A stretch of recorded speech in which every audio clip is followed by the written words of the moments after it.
Today we're speaking to an entrepreneur that's got a campervan business. He builds high-end motorhomes. In fact, some of them cost £160,000, but he's got a cash flow conundrum. He's on the pod today to see if we've got answers on how he can demystify that conundrum. Let's do it. Hello campers, welcome back to the Business Broadcast, the podcast designed to help grow your business. And today we're speaking to Scotland with Fraser Johnson. We're not speaking to the whole of Scotland. Hello Scotland. Right, tell us about the business, JB. Right, so Fraser is from Wildworks. Wildworks Customs. Wildworks. Down. That was a good song, wasn't it? Wild thing. Do you not think it was an underrated song? Yeah, I like it. I like it as well.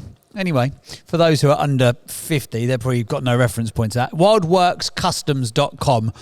Go and have a look at the... I know, but we're older souls, you and I, aren't we? If you've ever been in the light entertainment space, you have to take an interest in like things that make you a bit older, don't you? Yeah.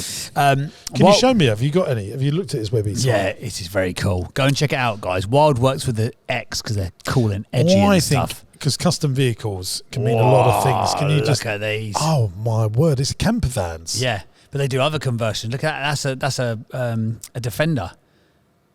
Look at these. That's a bit of you. How much is one of them? That one's going to cost you 79 bags. You up for it? How much is 52, 39.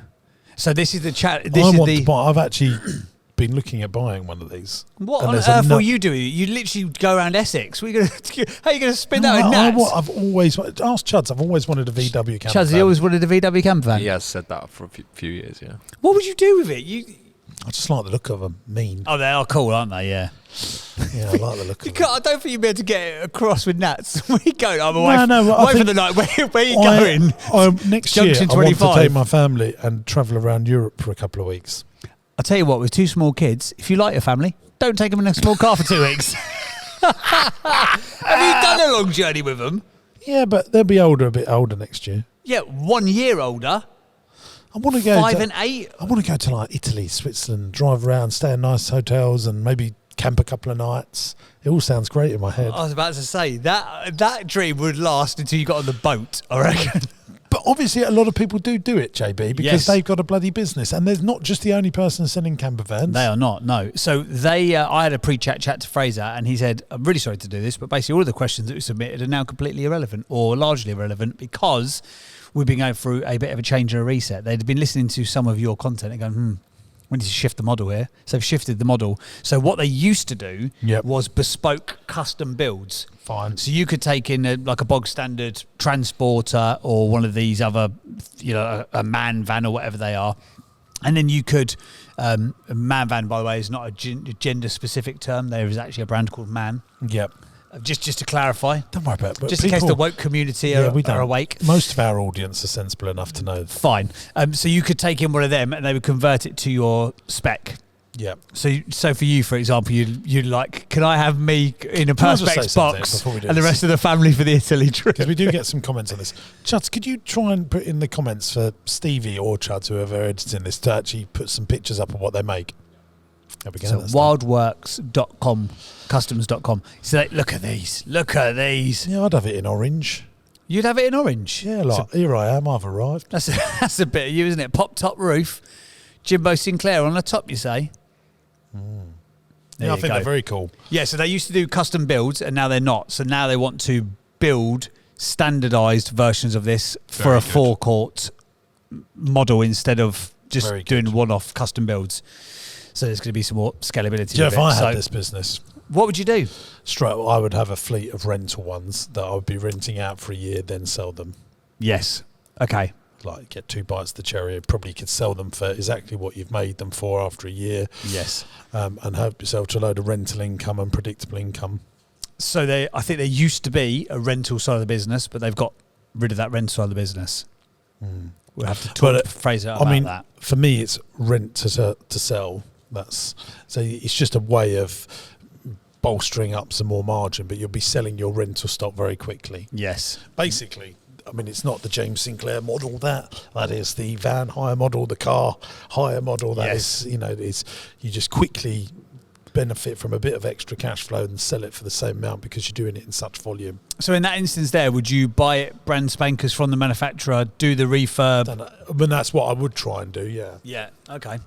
But you'd have to buy, so you could go to Man, I'd have 20 of them, 20 Mercedes. So you're trying to get and volume don't fit to them get out, the so we've got discount. to rip it out. Just give it with 2 front seats, and that's all that we need. But they really. might not have the cash flow to go up to Man and Mercedes and go 20 vans, please. Well, this was the thing that he was saying in the chat was that actually getting the stock finance, they want to find better ways to finance these than stock finance, because we've talked about it before, how horrendously expensive those interest rates are. Yeah.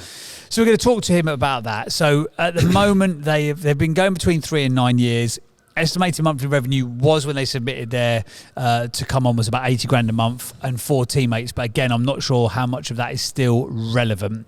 Biggest challenges that they had are now not the biggest challenges that they've got, because they've shifted the model entirely. One of the biggest challenges was the cash flow highs and lows. But again, I think their model now is the thing they're more wanting to speak to you about is how to get, I think, cheap money to actually make this thing feasible. How can they finance it? Because obviously they got to buy the van, do the conversion, and then make their profit after they sell it. So they've got to cash flow that part of it, I suppose.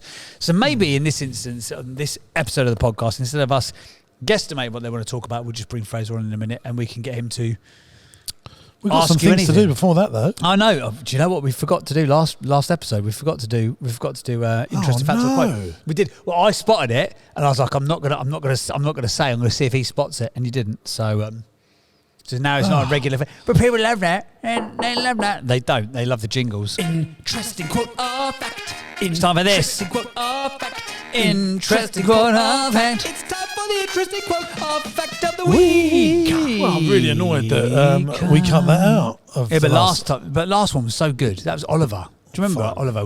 He needed a lot of our customer cuddles, as you would call it. Hello, I'm just smashing my phone on the floor. Good idea. I'm doing interesting quote or fact or / poem of the week. Okay, lovely. I can't wait for interesting poem / fact of the week. Go on, give us your poem first. Well, is it emotional? Because I've got. Yeah, put the emotional stuff on it because of the children that we are. Yeah. It's a little poem, but it's more quote, but large poem, and I thought I'd just read it out. Oh, I haven't got anything emotional. It turns out I got rid of all of that because we just didn't need it. Well, we did need it today. Sorry about that. Okay, rich people buy time, poor people sell time. Rich people sell distractions, poor people buy distractions. I'll start again. I found I found our made version. Go on. Rich people buy time, poor people sell time. Rich people sell distractions, poor people buy distractions. Rich people buy skills, poor people buy entertainment. Rich people invest in growth, poor people invest in comfort. Rich people plan for the future, poor people live for the moment. But that's a very good. That's lovely. And it's not just riches really in terms of money. I think here, you can be rich in terms of smartness. Oh, really got me there. Rich in terms of wealth. Rich in terms of riches, but just say it again without the silly music. Yeah, rich people buy time, poor people sell time. Rich people sell distractions, poor people buy distractions. Yep. Rich people buy skills. Poor people buy entertainment. Rich people invest in growth. Poor people invest in comfort. Rich people plan for the future. Poor people live for the moment. Wow, that's true. Do you know what? That's why I wanted to read it. No, it's very good. Thank you very much. You mullered it with all your stupid comic stuff. Sorry about that. But about the entertainment thing. What was the entertainment bit of it? I'll read it out to you again if you can listen. Just that one bit. Rich people buy skills, poor people buy entertainment. Yes, okay. So I think that and I don't know whether you do this, I now don't really watch like mainstream telly. No. Like I'm looking for, I watch a YouTube video, but I'm always looking for something that I can learn. I love YouTube. From it. Like I'm watching the Fella Studios blog and vlog every week. The last thing, do you like the Fella Studio? I need to go and check them out. Yeah, Are they that good? They are very good, yeah. Okay. I don't think it'll be your cup of tea. Even if I want to watch a film, I want it to.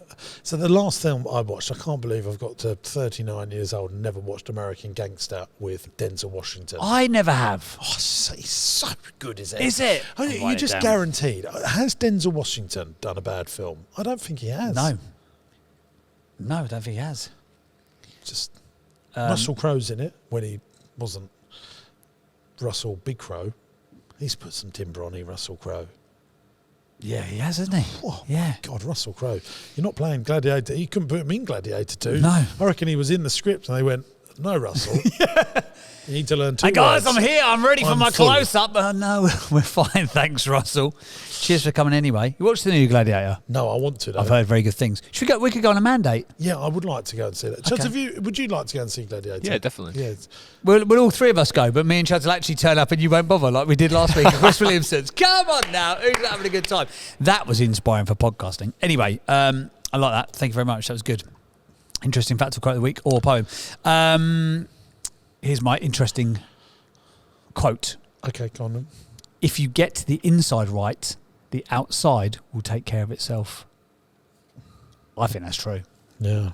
I think that's very true. You're talking about health. Health, wellness, life, mindfulness, all of it.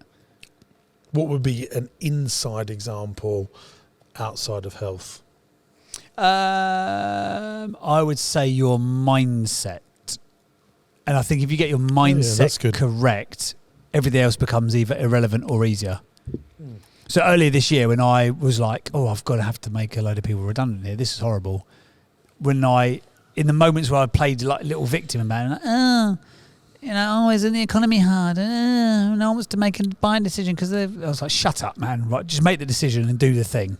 Yeah. And done that because people talk about like do the inner work or the deep work, but what is that thing? And as soon as I started to tangibly try to better myself and the inside thinking, then the outside did in fact take care of itself. Good. I think you get better inside out, I not think you're outside right. in. I think you're right. I think a lot of people try and get right outside in. Yeah. Look at any bodybuilding show. They are not healthy individuals, and I've been to a few of them, and they are very strange places. What bodybuilding shows? Yes. Oh, yeah.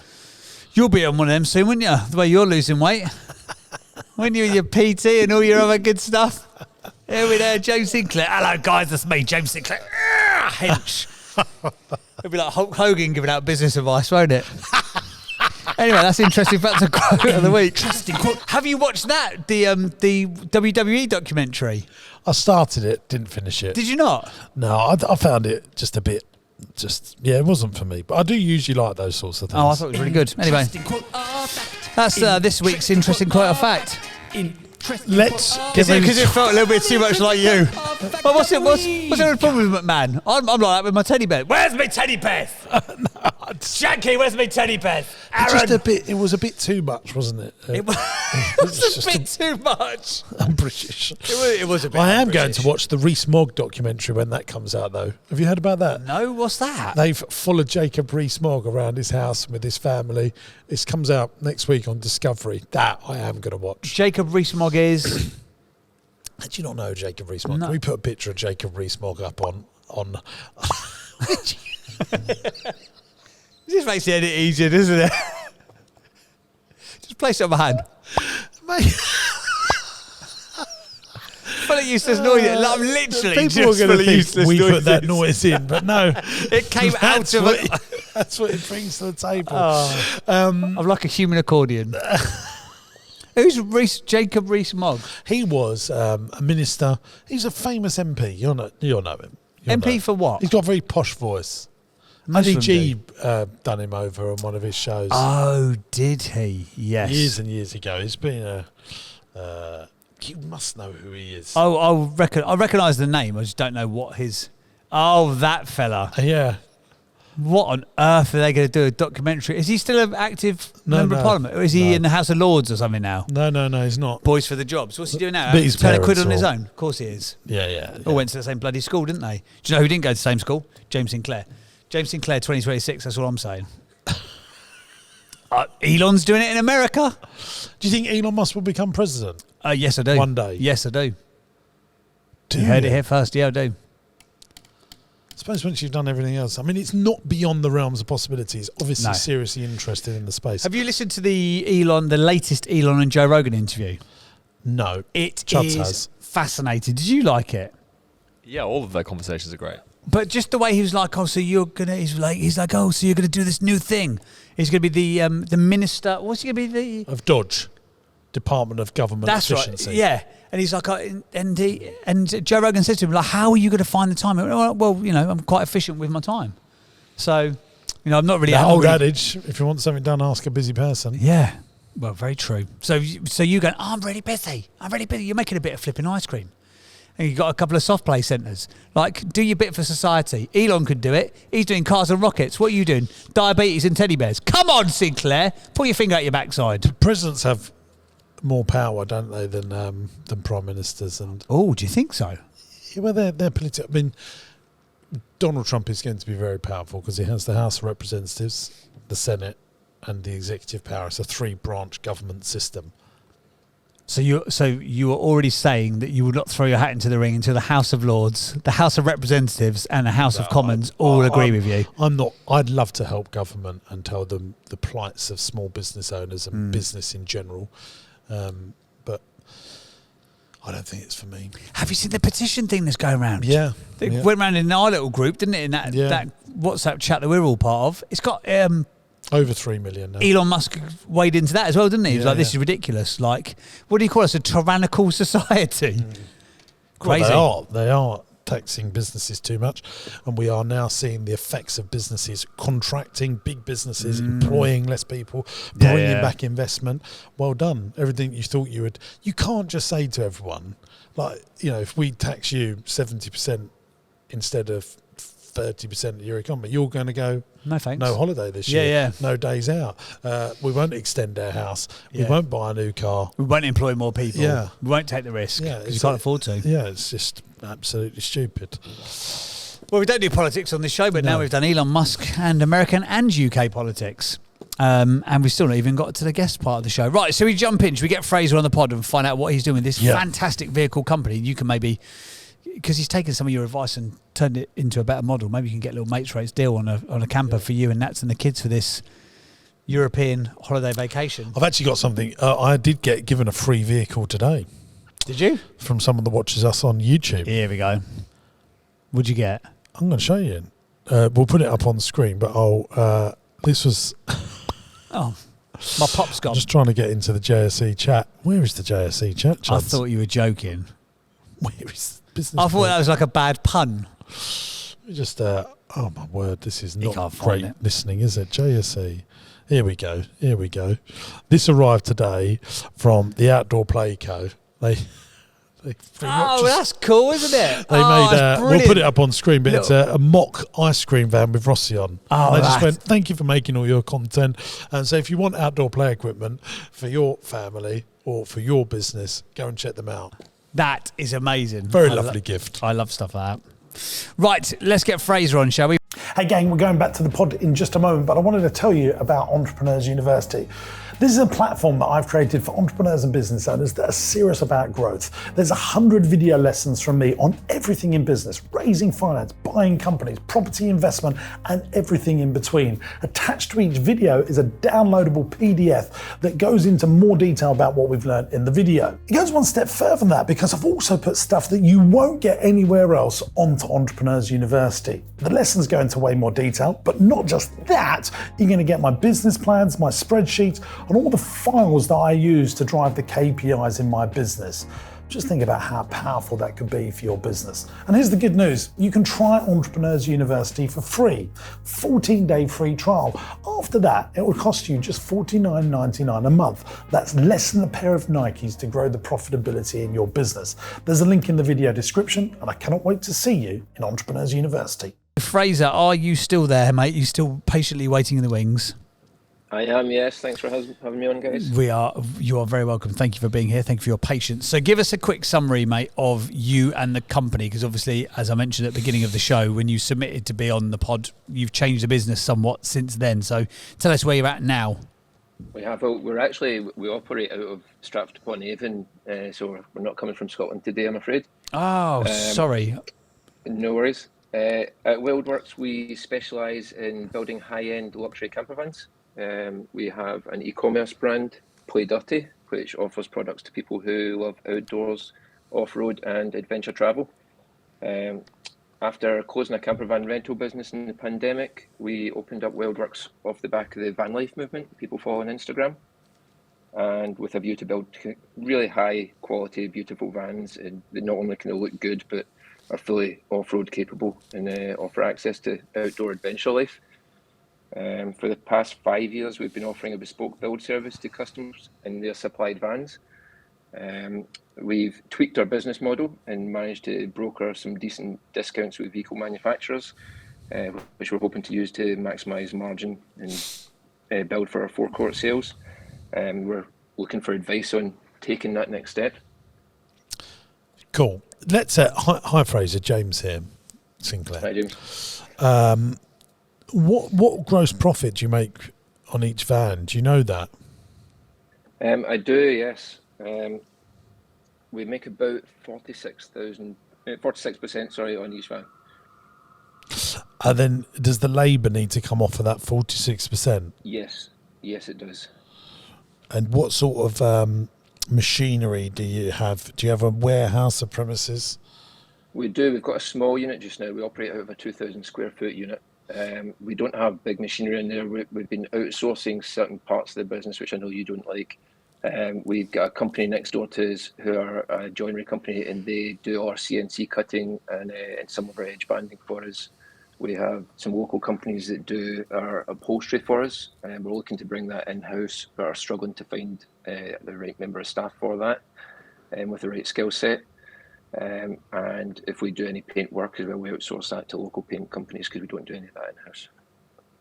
Everything else is built by hand in our unit. So of the 46%, have you also got to take the warehousing costs or the unit costs as well? Yes, our kind of net profit is about 11%.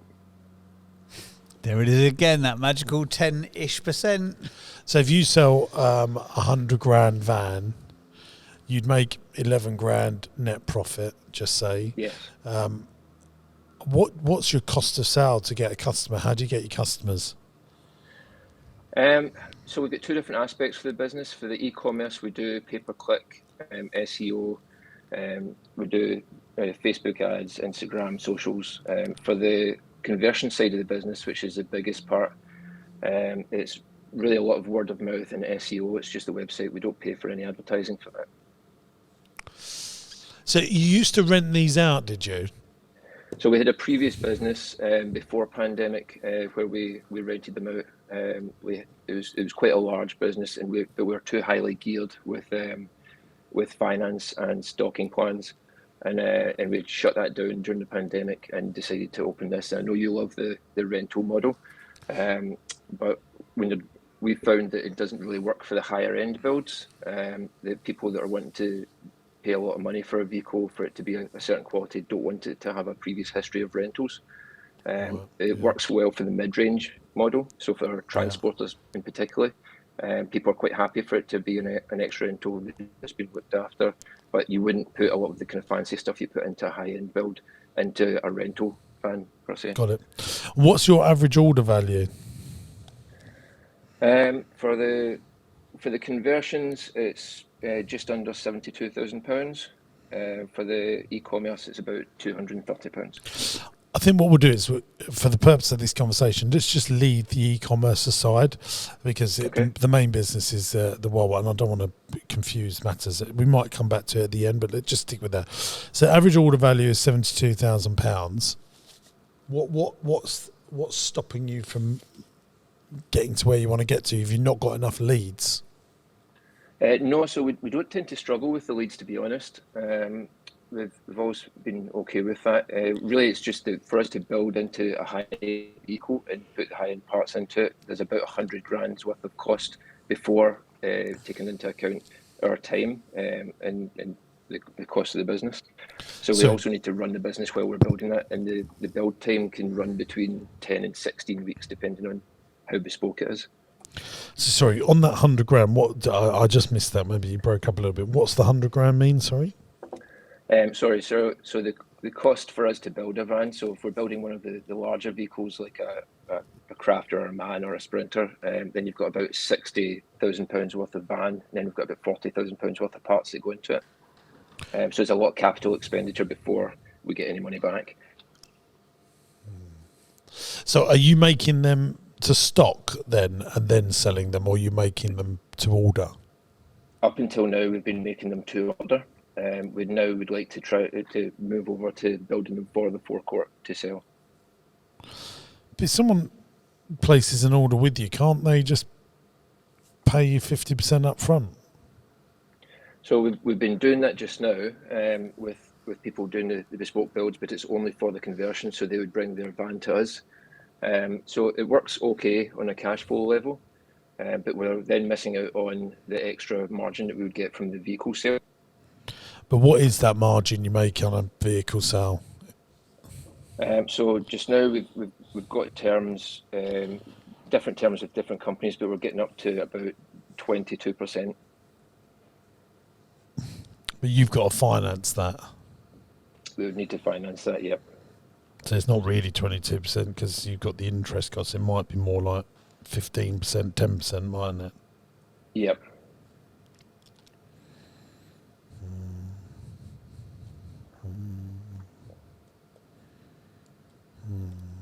Hard to finance this sort of stuff. It is because you're in your first year of trading, aren't you, really, with this new company? Well, we've been trading for 5 years with this company. Have you got 5 years accounts? We do, yes. Have they been profitable every year? They have. What sort of profits? More than 100k or less than 100k? Less than 100k. I think there is an argument to speak to a bank about a working capital. What sort of turnover are you doing? This year we're looking about 860. And who do you bank with? Lloyd's. Yeah, they were the tip of my tongue. I think after the show, we'll introduce you to our brokerage firm, and they will speak to Lloyd's because you might not have a relationship with someone there. Do you feel like one thing that could really help you is having a big order book, even if you can't fulfill it? So if you went to a bank and said, look, I've got a £3 million order book, I want to do all this, we've got the facilities to do all this, but we can't finance it. That's a scenario I'm just saying, because they like that. And especially if you've got deposits committed from lots of people, that then becomes very easy to finance because you've got a committed order book with deposits. Okay. I would also, some of these finance, these big companies like MAN, Mercedes, go and talk to them and say, look, this is our problem. If how can you help us finance this? Have you spoke to them about that? I haven't. No, I've not spoken to them directly about it. I mean, all these companies usually have banks attached to them. Mitsubishi is one of the biggest banks in the world. Ford have got a big finance department, and they do contract hiring and they do contract vehicles. And just ask them, say, look, we want to buy 20 vans a year off of you, even a local dealership. Any ideas of how we can do that? This is our model. We do the van, we then get paid at this point. Can you help us? Can we pay for you even if the ownership stays in your name? Just talk to them about your plot, and they may have a facility already in place for that. I mean, we're just about to buy 20 fridge van things from Avico, and they're financing it all, and they're financing the body conversion. Yeah, that's fantastic. So we're buying their cab bit. You imagine a lorry without the lorry on the back. Flatbed. The flatbed, exactly. That's the one, JB. So they finance that, and then they finance the people that are putting the refrigerated. Correct. And Avico are doing all of that, and I think Avico own MAN, don't they? Is it? No, Volkswagen on MAN now. Fine. So whoever it was, because I don't know if they're Iveco vans that we're getting, whatever it was, I just seen that they're the head. But so the brand of the van is the one who's giving you the finance and paying for the conversion. The actual manufacturer of the vans, they just want to sell 20 vans. Yeah. They go to the Coachworks company and they arrange all the finance. But like all these things, maybe you need to knock on 20 doors, and one of them will go, oh, what you need is the Hujimi. So did you broker that deal knowing No, they watch my YouTube content and they contacted us. Yeah. Wowee. Yeah, they did. Yeah, that was, never knows watching. Power of content, that's amazing. So they came to you with that offer going, we can... But I would like to just say that is not unusual. It's a very You know, there's many companies that do fleet contract stuff. Lombard do it, but you just having good accounts and having an order book will be really good things in your armory to get this over the line. Really, really powerful. Could he even take small deposits? So even if it was, you know, like $5,000, because Lotus did it with their electronic card, didn't they? They had like 200,000 orders at $5,000 a pop, which basically funded the first run of production for it. I think all of that. Yeah. That, you know, having the more you can swing the cash flow in your favour, the better. Okay. And people that are buying a 70, 100 grand van, and the other thing is you go to offer your customers finance, so then you get the stage payments from the finance company. So you ring a Lombard and say, look, we make camper vans. We've got lots of customers that want to buy from us. Can we set up an arrangement with you? And then they drip feed you through the process. Like, you know, if you want to build your own house, the bank drip feed the cash to you whilst you're building. Like staged payments. Yeah. We did that previously through Pegasus, and but we found that we weren't actually using them very often. The majority of our customers are quite high net worth individuals. Yeah, for sure. It's not a large amount. The vehicles that we're selling are around about £145,000, and for a lot of them, they're using it. They use it for kind of hospitality through their business, to give to clients for the weekend, that sort of stuff. And so it's they're not using finance for the purchases. So why is it an issue for you then? Just ask them for more money up front. Well, just now we ask them for 50% up front, but it's not enough to cover the cost of ask them for the more whole vehicle and the parts. Just ask them for I think more. they'd be willing to pay for 2/3 of the vehicle off the bat. You don't think they will be? I'm not sure. I'm saying, do you think they would? Well, if they're not using the finance, you say, look, to work with us, that's how it works. It costs, and be honest, it costs us a lot of money to do this. We've got to buy the vehicle. You get it in 16 weeks. We want you to pay for it up front. I would, to be fair, if this is my business and you wanted to change the way things are, you say, no, that's going to cost you 160,000. You pay for that now and you get it in 16 weeks. If you don't want to do it like that, we have a finance arrangement. You can pay for it over a period of time. They're your two options. But it's going to be 180 if you pay it in 4 installments or whatever. Yeah. Okay. That's a really good point. You have to be very careful as a business owner not to put your own preconceived ideas or barriers that don't exist yet. Well, they won't pay it, won't they? Have you asked them? If half of your customers just start paying you all up front, all your cash flow problems go away probably then alone. And then if you like people, you can do a little deal with them and say, well, you know, you're going to have to pay 70% up front and then the rest on delivery. But the new way you're doing things is you pay on order. Yeah. Yeah, I mean, we've been doing, so far we've been doing 50% up front. We used to do a 10% deposit and then they paid the rest on collection, but it wreaked havoc with the cash flow. We changed that to 50% up front, which really just take helps. 100% up front. Yeah. Just do it. And if they want to do it another way, you offer them the Pegasus finance plan, what you just mentioned. Yeah, I hadn't even considered that. I thought that would maybe scare people off. But, well, you're giving them two options there. You say, look, you can pay for your van on order, because we need to do that, or we have a partner that helps us finance things. So you're saying you can pay for it monthly or you can pay for it all up front. What would you like to do? Okay. I'd love to do a follow-up conversation about this to see what... Well, because I think they're happens. high net worth individuals, you know, if you're saying that they didn't want the finance, so what's the difference between... It's not like they're getting it in 5 years' time. They're getting it in 12, 15, 16 weeks. It's not... Yep. And what you can do is, as soon as they sign it, you put the ownership of the... You know, make them sign the logbook so that they know they've got the ownership of the vehicle, so they've got the security of the vehicle's already theirs. Take it through that journey of each week. Make sure you're reporting back in with them to let them know. You all become part of the process, which could become part of your content as well, to be fair, like showing people where they're at on the build, because I bet for those people who want one of these, I bet they love seeing it all come together as well, if they're part of that hashtag van life followers. And you should absolutely be making YouTube content about it, because that will get you more leads and control than you can ever dream. Yeah, that is something we've had that on the to-do list for quite a while. It does very well on YouTube. Chuds has got a friend that use your friend Chuds that done the campervan thing. He's done very well on it, hasn't he? Only Instagram. Oh, on Instagram. Yeah, I've been really trying to persuade him to make YouTube videos. We'll look at slightly different sector, but same slightly different model, but same sector as that. Yanamize. Have you seen his content on YouTube? Yeah, massive, isn't he? He's huge.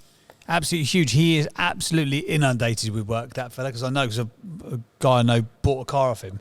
He's got a waiting list. Like, you're paying up front and you're waiting 6 months for him to start your job. He's so busy, and it's all through content. That's good. Okay, any other questions you've got to ask?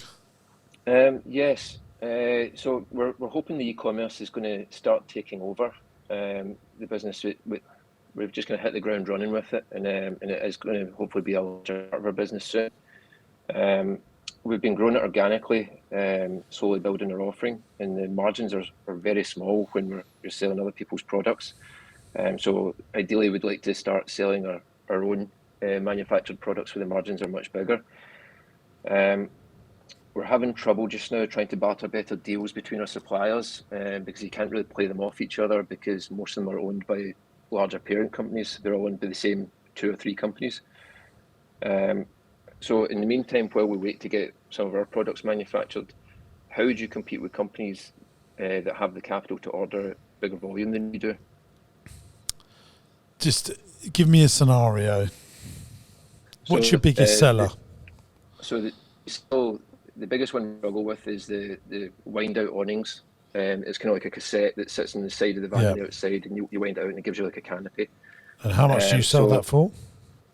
They're about £900. And what do you buy them in for? I think that we make about £70 on each one.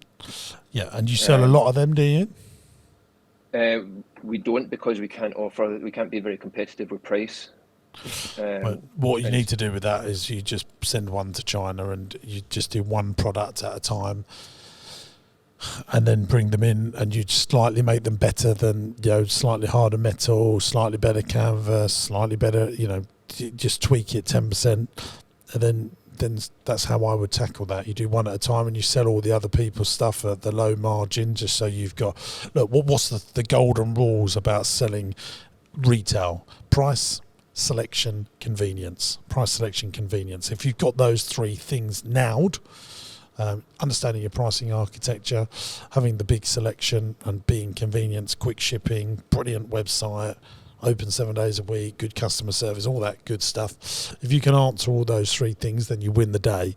But if that awning would be the biggest thing and something you would use all the time, you would choose that product to go and get made yourself. Now, it might cost you £2,000, £3,000, £4,000, £5,000 in flying to the factory, seeing them, getting samples made, but you have the best one made.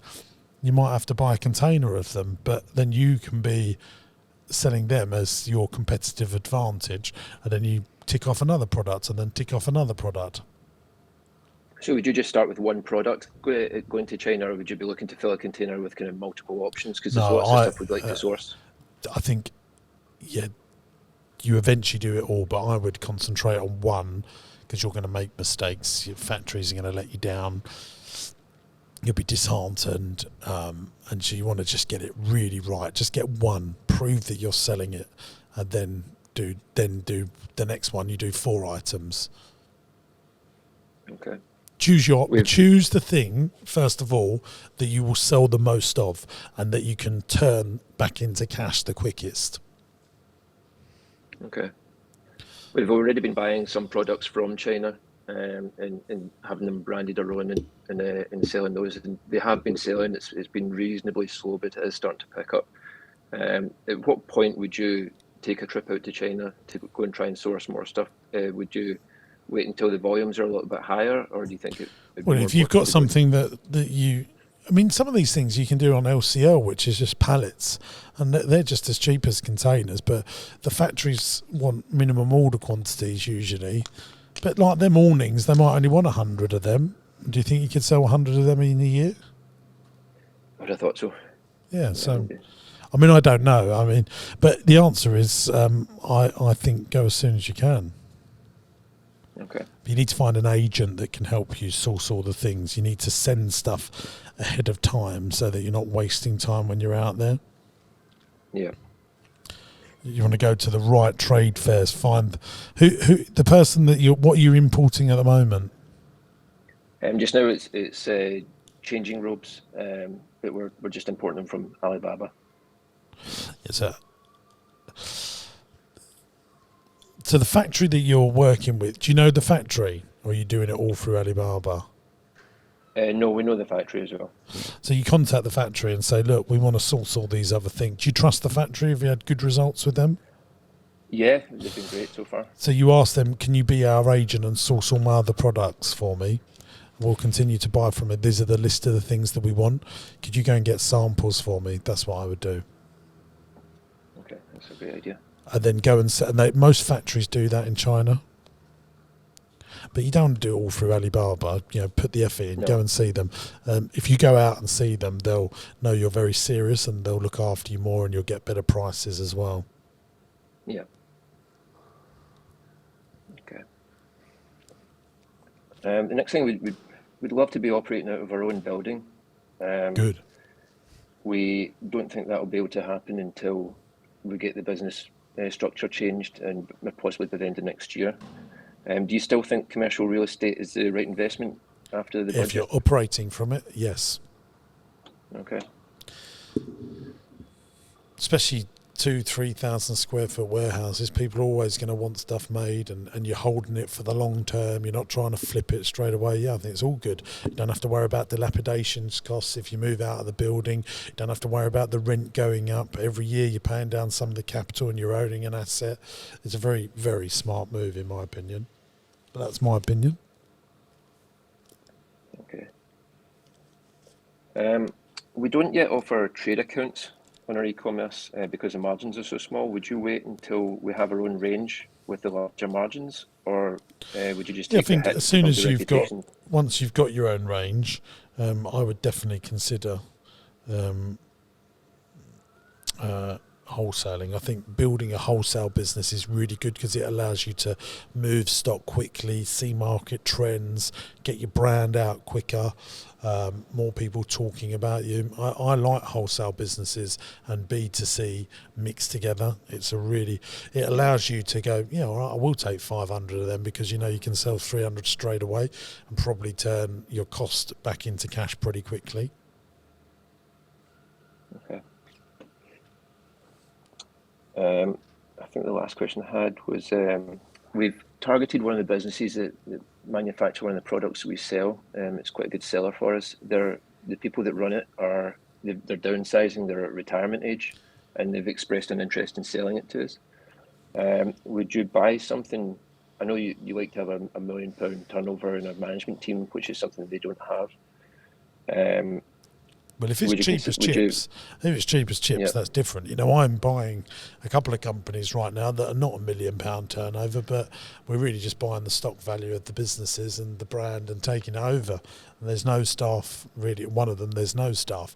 But if you're paying a lot of money for something, then you want to make sure you have my usual rules in place. Okay. And given that they're retiring, would you think it'd be advisable to try and structure the deal where you paid them out in Yeah, increments? absolutely. Yeah, from the profits of the business. Yeah, absolutely. And if it is a business that's turning under £1 million, is it profitable? It is, yes. What sort of stuff do they make? They're making awning rails. All right. So it allows you to connect a tent onto the side of your camper van. Well, that'd be brilliant for you to have that, wouldn't it? Yeah, we said it's one of our biggest sellers. And so how much do you think you need to pay for it? They've not discussed that with me yet. And how long has it been trading? I think they've been trading for about 20 years. Oh, yeah, that's a brilliant. So 20 years establishment. It folds in. It's vertically integrated. It's profitable. You'll benefit from it straight away. They'll benefit from, or the company will benefit from it straight away. If you can get the right deal, there's a lot of ticks there.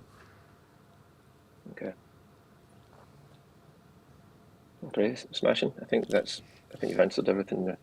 Good stuff. Well, thank you for being on the business broadcast. Where can people go and find one of these me. fantastic vans, Fraser, if people are interested and they've got 160 bags just flying about for some jolly gallivanting Same goodness? price as a Range Rover, brand new. That's what they true, are yeah. now. You can't sleep Well, in a we Range work Rover, on can those you? as well. Oh, I can sleep in a Range Rover. You just watch You me. could sleep anywhere, I bet. Go on, Fraser, give us the... Go Our on. Instagrams are at We Are Wildworks and at We Are Play Dirty. And or they can go to wildworkscustoms.com or goplaydirty.com. Fantastic. Well, thank you very much for being on the podcast. We wish you well with your entrepreneurial adventures, my friend. Thanks for being on the pod. Thank you very much, guys. Thanks for having us. Cheers, mate. Good to have you with us. Wow. Good business, that. Oh, I that's think he'll go. great If business. he's asking the right questions. That opportunity to purchase the business off the retiring couple great. sounds like a win-win-win, doesn't it? I'm just going to bring up our rating sheet so we stop forgetting to do all the things that... Which we did last week on the pod. You got it? Yeah, I've got it. Let's do 8 traits of the greats. 8 traits of the greats. So no, because the people have been crying at home, where is it? Bring back the traits. 8 traits of the greats. That's what they've been saying at home, haven't they? Yep, of course I have. Go on in. Okay, we're going to do the 8 traits of the greats where we grade out entrepreneurial guests. Unless they're a startup, we've been very nice. If we have a more starty up person, we don't grade them. No, that's right. So if you're trading, you've got a few years under belt. Under belt. Go on then. What's the Then number we one? will grade you. Number 1, starting with the end in mind. No, I don't think so. No, Sort maybe of, not. but not enough. Passionate. I think he is passionate about that space. Yeah, I think you're right. Untold amounts of resilience. He's been tested. We know that because we had a pre-chat. Innovate or you don't evaporate. Yep. I think we are seeing that. Yeah, baby. definitely. Commercial awareness. Yeah, he knew his numbers straight away, didn't he? Okay, 4. Well, mind you, though, he hasn't been out to speak to any of the banks direct. It's a half a point, if at all. Oh, that's half. Relationships with people. Well, he hasn't built the relationships Not to with get the banks. the funding. No, he hasn't, no. But Half. he seems like he obviously is getting customers. So we give him a half for that. Give him a don't we, little JB? half. Give him a little half. Master marketeer. Oh, that's a tricky one because the website's fantastic. The e-commerce is quite good. Yeah, that's the bits, isn't it? When we talk about marketing, I really think it's how do you get customers lots and lots. Let's give him a half. Give him another half. Stay teachable. That's a 1, yeah. 1, Yeah. 2, 3, 4, 5. 6.5, baby. 6.5. Not a bad That score. is It's pretty not a bad good. score. Well done, Fraser. Of all the great attributes you've got in business, you've now also got 6.5 points. And if you From need a the- lawyer, go and check his TV show out. Yeah, that was a great TV show, wasn't A long time ago. it? When people actually used to watch TV shows. Which they don't people anymore. don't anymore. No, they do not. I reckon I'm a celebrity in the UK and Strictly Come Dancing and maybe The Voice. And maybe a bit of Good Morning Britain people put in the background in the morning. It's a dying thing, isn't it? Oh, 100%. You look at like the stats. I was listening to the rest of the entertainment, like GB News, probably get less views per episode than this podcast. GB News. GB News get a very, very small number of viewers. I disagree with Comparative. that. Nope. Ask Richard. You can have a set Well, to that's just Richard 'cause they Osmond. don't like them. And they're very obvious they don't like them. Well, no, it's very obvious. Go and check out GB News' YouTube channel. Yeah. So, mate, is sorry. That's what. impressive. That is what they did say. is that GB News gets more views than Sky News and BBC News put together on prime It time. does online. Yes. All their online content. So that's where they are winning, but where they're not winning is the actual Richard Osman, who I'm a big fan of, is definitely Lefty Lucy. Don't do products on the show, but if we did, we'd be calling him a Lefty Lucy. Hello, what time is it? It's time for a bit of this. It's time for the business quiz. It's Jim versus JP on the quiz that's businessy. Business knowledge. Thanks, and it's Chuds. fun. Which Here you one's go. clever and which one's You can dumb? explain it this Easy, time. Wizzy, let's get quizzy. inside this top secret envelope. We have a business quiz question that's basically higher or lower. Yeah. And today, how many Terry's chocolate oranges are sold in the UK every year? Oh, I haven't had a Terry's chocolate orange in a long time. Have you not? You won't be wanting it this year, will you? Have you tried the mint one? Oh my God, the mint one's a joke. Have you had a mint one? Is it good? It's better than the What, orange. minty orange? No, it's just mint, chocolate mint. It's basically an after eight in a segment. An after eight, but it's a fistful of after eight. Imagine a better thing in your life. Do you know what? He knows what's going, Chuds. Okay. Do you know what? I bought my auntie a box of after eights. Did you? But she died at 7:30. It's So she good. never got It's good. Right, hang on. I reckon. Still how many laughing. after eights? Terry's chocolate oranges. They're sold in the UK every year.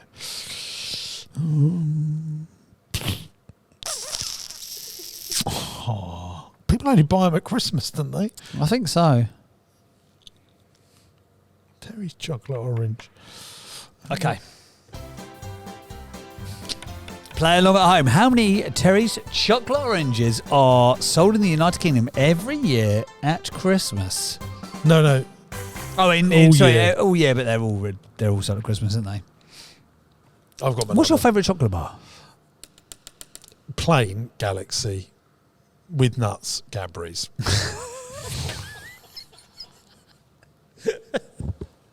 Out of the fridge. Has to be out of the fridge. Out of the fridge. But as a rule of thumb, I prefer Cadbury's chocolate. But yeah, I don't like Ponzi chocolate. That I do not like. Do you not like There's Ponzi stuff chocolate? truffles in it or rose petals. I just think off. I love how angry he gets about it. Oh yeah, per year. Okay, I've changed my mind. All right, cool. Chad, have you? You know, he knows.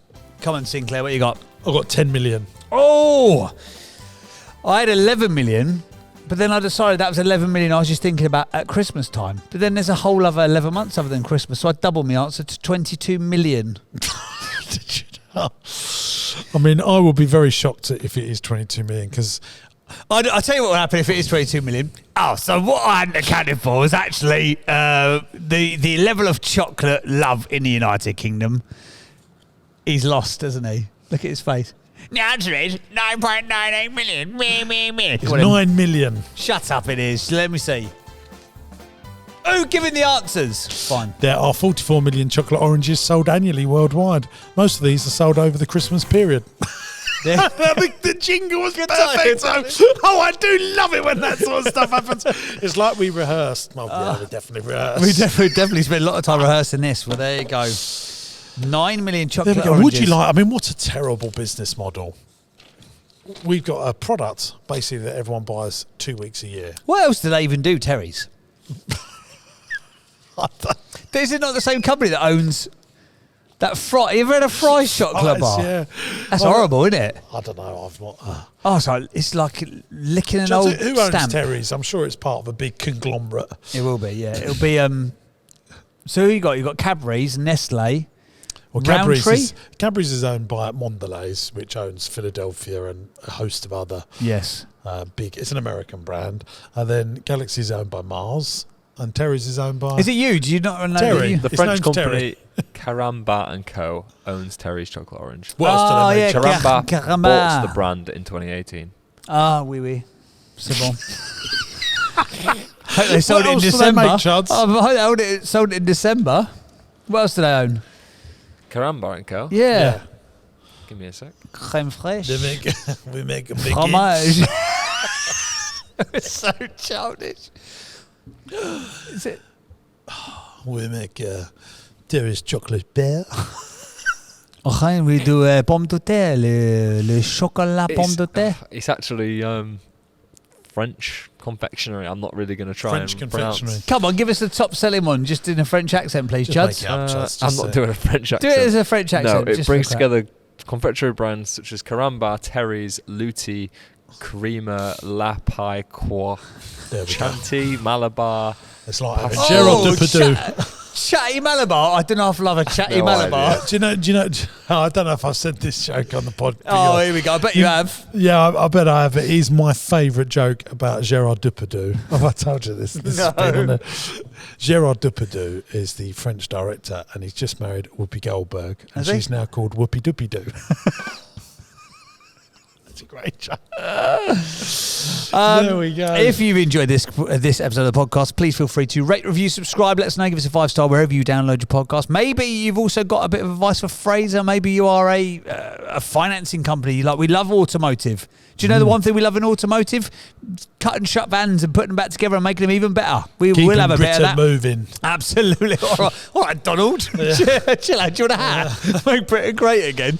And we will see you on the next episode of the podcast. Ta-da.